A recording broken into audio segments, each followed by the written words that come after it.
ಮಾನ್ಯ ಅಧ್ಯಕ್ಷ, ಒಂದೇ ನಿಮಿಷ. ಮಾನ್ಯ ವಸತಿ ಸಚಿವರಾದಂಥ ಜಮೀರ್ ಅಹಮದ್ ಅವರು ಒಂದು ಪತ್ರ ಬರೆದಿದ್ದಾರೆ. ನಾಳೆ ಸ್ವಾತಂತ್ರ್ಯ ದಿನಾಚರಣೆ ಕಾರ್ಯಕ್ರಮಕ್ಕೆ ನನಗೆ ಹೋಗ್ಲಿಕ್ಕಾಗಲ್ಲ, ನಾನು ಆ ಕಾರ್ಯಕ್ರಮದಲ್ಲಿ ಭಾಗವಹಿಸ್ಲಿಕ್ಕೆ ಆಗಲ್ಲ ಅಂತ ಒಬ್ಬ ಸಚಿವ ಪತ್ರ ಕೊಟ್ರೆ, ರಾಷ್ಟ್ರೀಯ ದಿನಾಚರಣೆಗೆ ಎಷ್ಟು ದೊಡ್ಡ ಪ್ರಮಾಣದ ಮಹತ್ವ ಕೊಟ್ಟಿದೆ ಅಂತ ಗೊತ್ತಿದೆ. ನನಗೆ ಸಮಯದ ಅವಕಾಶ ಇಲ್ಲ, ರಾಷ್ಟ್ರೀಯ ದಿನಕ್ಕೆ ನಾನು ಬರ್ಲಿಕ್ಕೆ ಆಗಲ್ಲ ಅಂತ ಒಬ್ಬ ಸಚಿವ ಹೇಳಿದ್ರೆ ಅಂತ ಸಚಿವನ ಯಾಕೆ ಇಟ್ಕೋತೀರಿ? ಮತ್ತೆ ರಾಷ್ಟ್ರಧ್ವಜವನ್ನ ಆರಿಸ್ಲಿಕ್ಕೆ ಆಗದಷ್ಟು ದೊಡ್ಡ ವ್ಯಕ್ತಿತ್ವ ಯಾರ್ದಾಗಾರೆ? ಒಬ್ಬ ಸಚಿವ ಈ ರೀತಿ ಪತ್ರವನ್ನ ಕೊಟ್ಟಿದ್ದನ್ನ ಸರ್ಕಾರ ಅಕ್ಸೆಪ್ಟ್ ಮಾಡ್ಕೊಳ್ಳುತ್ತೆ ಅಂತಂದ್ರೆ, ನಾಳೆ ರಾಷ್ಟ್ರಧ್ವಜ ಸ್ವಾತಂತ್ರ್ಯೋತ್ಸವ ಆಚರಣೆ ಯಾರಿಗೋಸ್ಕರ? ಬಹಳ ದೊಡ್ಡ ದೊಡ್ಡ ಸ್ವಾತಂತ್ರ್ಯ ಆಚರಣೆಯನ್ನು ಮಾಡ್ತಾ ಒಬ್ಬ ಸಚಿವ ಪತ್ರವನ್ನು ಅಧಿಕೃತವಾಗಿ ಕೊಟ್ಟಿದ್ದಾರೆ, ನಾನು ಹೋಗಲ್ಲ, ನನಗೆ ಸಮಯದ ಅವಕಾಶ ಇಲ್ಲ ಅಂತ. ಅದನ್ನು ಮುಖ್ಯಮಂತ್ರಿಗಳು ಒಪ್ಕೊಳ್ತಾರೆ, ಬದಲಾಯಿಸ್ತಾರೆ ಅಂತಂದ್ರೆ ಏನ್ ರಾಷ್ಟ್ರೀಯ ಧ್ವಜಕ್ಕೆ, ರಾಷ್ಟ್ರೀಯ ಆಚರಣೆ ಗೌರವ ಇಲ್ಲೇನಾ? ಸಮಯದ ರಾಷ್ಟ್ರದ ಸ್ವಾತಂತ್ರ್ಯ ದಿನಾಚರಣೆಗೆ ಹೋಗ್ಲಿಕ್ಕೆ ಆಗದಲ್ಲೇ ಇರುವಂತ ಸಚಿವ ಯಾಕಿರ್ಬೇಕಾದ್ರೆ ಸದನದಲ್ಲಿ? ಅಧ್ಯಕ್ಷರೇ, ಅವರು ಜಿಲ್ಲೆ ಇಲ್ಲ ಮಾನ್ಯ ಅಲೋಕೇಶನ್ ಏನ್ ಬರ್ದಿದ್ದಾರೆ ಅಂತ ಓದ್ಲಾ ನಾನು? ಏನ್ ಬರ್ದಿದ್ದಾರೆ ಅಂತ ಓದ್ಲಾ?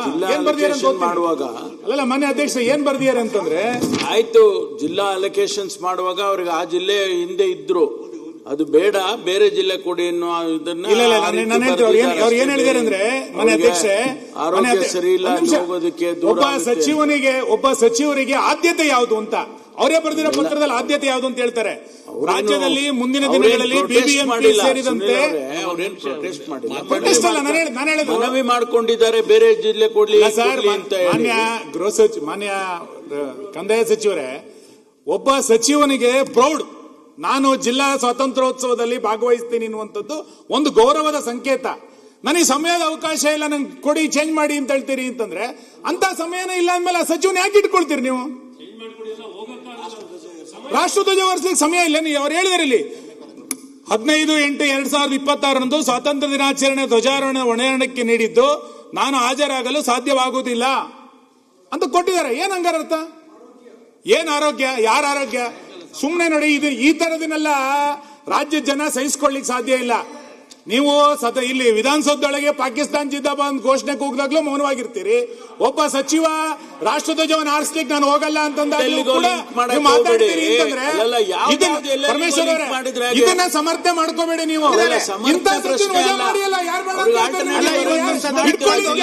ಈಗ ಆ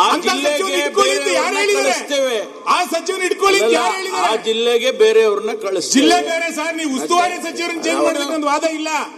ಸ್ವಾತಂತ್ರ್ಯೋತ್ಸವಕ್ಕೆ ನಾನು ಹೋಗಲ್ಲ ಅಂತಂದ್ರೆ ಏನರ್ಥ ಇದೆ? ನಾಟ್ ಇನ್ ಪ್ರೊಟೆಸ್ಟ್ ಅವರು ಕೇಳಿರೋದು, ಅವ್ರು ಬೇರೆ ಆಲ್ಟರ್ನೇಟಿವ್ ಜಿಲ್ಲೆಗೆ ಹೋಗೋದಕ್ಕೆ ಅವ್ರಿಗೆ ಆರೋಗ್ಯ ಸರಿ ಇಲ್ಲ ಅನ್ನೋ ಕಾರಣಕ್ಕೆ ಆಗಲ್ಲ ಅಂತ ಹೇಳಿದ್ದಾರೆ ಅವರು.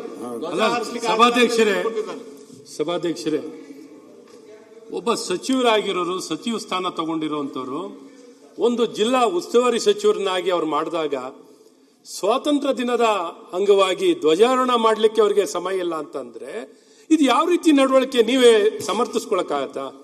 ನೀವೇನಾದ್ರು ಸಮರ್ಥಿಸ್ಕೊಳಕ್ಕಾಗತ್ತಾ? ಅಥವಾ ಅವ್ರ ರಕ್ಷಣೆಗೆ ನೀವು ಬರ್ಲಿಕ್ಕಾಗತ್ತಾ? ಇಂಥ ವ್ಯಕ್ತಿ ಒಬ್ಬ ಚುನಾಯಿತ ಪ್ರತಿನಿಧಿ ಆಗಿರೋನು, ಒಬ್ಬ ಭಾರತೀಯನಾಗಿರೋನು ಯಾರೂ ಈ ರೀತಿ ನಡ್ಕೊಳ್ಳಿಕ್ಕೆ ಸಾಧ್ಯವೇ ಇಲ್ಲ. ಅಂತ ವ್ಯಕ್ತಿ ನಮ್ಮ ಕರ್ನಾಟಕ ರಾಜ್ಯದ ಘನವೆತ್ತ ಸರ್ಕಾರದ ಒಬ್ಬ ಸಚಿವರಾಗಿ ಕೆಲಸ ಮಾಡ್ತಾರೆ ಅಂದ್ರೆ ಹೇಗೆ ನೀವು ಸಮರ್ಥಿಸ್ಕೊತೀರಾ? ನೀವು ಉಸ್ತುವಾರಿ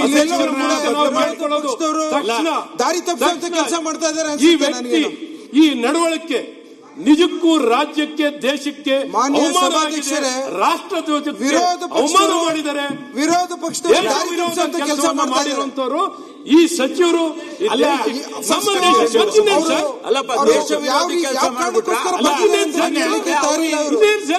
ಅವ್ರಿಗೆ ಏನೇ ಕೋಪ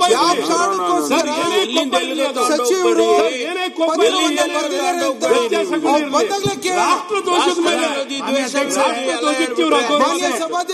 ಸಾರಿ ವಿರೋಧಿ ಅಲ್ಲ. ಮಾನ್ಯ ಅಧ್ಯಕ್ಷೆ ಸುನಿಲಣ್ಣ ಸರ್, ಮಾನ್ಯ ಅಧ್ಯಕ್ಷೆ, ನಾನು ಹೇಳ್ತಾ ಇರೋದು, ನೀವು ಉಸ್ತುವಾರಿ ಸಚಿವರನ್ನ ಬದಲು ಮಾಡಿದ್ದಕ್ಕೆ ನಮ್ಗೆ ವಿರೋಧ ಇಲ್ಲ.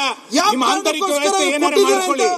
ಒಬ್ಬ ಸಚಿವ ಹೇಳ್ತಾನೆ ಅಂತಂದ್ರೆ ಅಂತ ಸಚಿವ ಏನಕ್ಕೆ ಬೇಕು ಕರ್ನಾಟಕದಲ್ಲಿ? ನಮಗೆ ಉದ್ದೇಶದಲ್ಲಿ ಸಮಯನೇ ಇಲ್ಲ ಅಂದ್ರೆ ಏನ್ ಬೇಕು?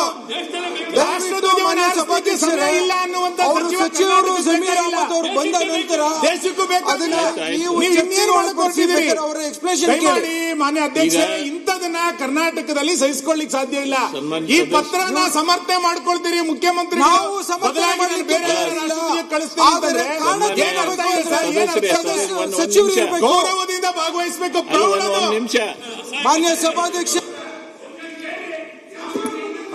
ಇವತ್ತು ರಾಷ್ಟ್ರಧ್ವಜ ಅಂತ ಹೇಳ್ತಾರೆ, ನಾಳೆ ಸಂವಿಧಾನಕ್ಕೆ ಕಿಮ್ಮತ್ತಿಲ್ಲ, ಇಲ್ಲಿ ಕುರಾನ್ ತೊಂಬರ್ರಿ ಅಂತ ಹೇಳ್ತಾರೆ. ನೀವು ಕೇಳ್ತೀರಿ? ನೀವು ನಿಮ್ಮ ಆಕ್ಷೇಪಣೆಗಳನ್ನ ನೀವೇನ್ ಕೇಳಿದ್ ತಪ್ಪನ್ನಂಗಿಲ್ಲ ನಾನು, ಆದ್ರೆ ಪ್ರಾರಂಭದಲ್ಲಿ ಒಂದು ನೋಟಿಸ್ ಆದ್ರೂ ಕೊಡಬೇಕಾಗಿತ್ತು.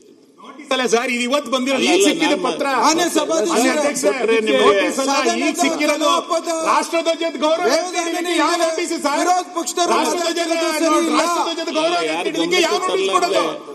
ಅದಕ್ಕೆ ನೋಟಿಸ್ ಇಲ್ಲ. ರಾಷ್ಟ್ರಧ್ವಜದಕ್ಕಿಂತ ಮೇಲೆ ನೋಟಿಸ್ ಇದೆಯಾ? ಅಲ್ಲ ಸರ್, ಇಡೀ ರಾಷ್ಟ್ರಧ್ವಜಕ್ಕೆ ಅಥವಾ ದೇಶಕ್ಕೆ ಮಾಡ್ತಿರೋಂತ ಅವಮಾನ ನಿಮ್ದು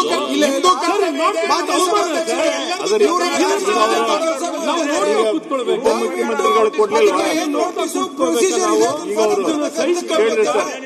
ಅಥವಾ ಈ ಸದನ ಒಂದ್ ನಿಮಿಷ ಅವ್ರು ಕೇಳ್ರಿ. ಅವ್ರು ಹೇಳ್ಕೊಂಡಿದ್ದಾರೆ. ಅವ್ರಿಗೆ ಅನಾರೋಗ್ಯ ಇದೆ, ನನಗೆ ಆರೋಗ್ಯ ಸರಿ ಇಲ್ಲ, ನಾನು ಹೋಗಕ್ಕಾಗೋದಿಲ್ಲ ಅನ್ನೋ ಅರ್ಥದಲ್ಲಿ ಅವರು ಬರೆದಿದ್ದಾರೆ. ಅದಕ್ಕೆ ಮುಖ್ಯಮಂತ್ರಿಗಳು ಆಲ್ಟರ್ನೇಟಿವ್ ಅರೇಂಜ್ಮೆಂಟ್ಸ್ ಮಾಡ್ತೀವಿ.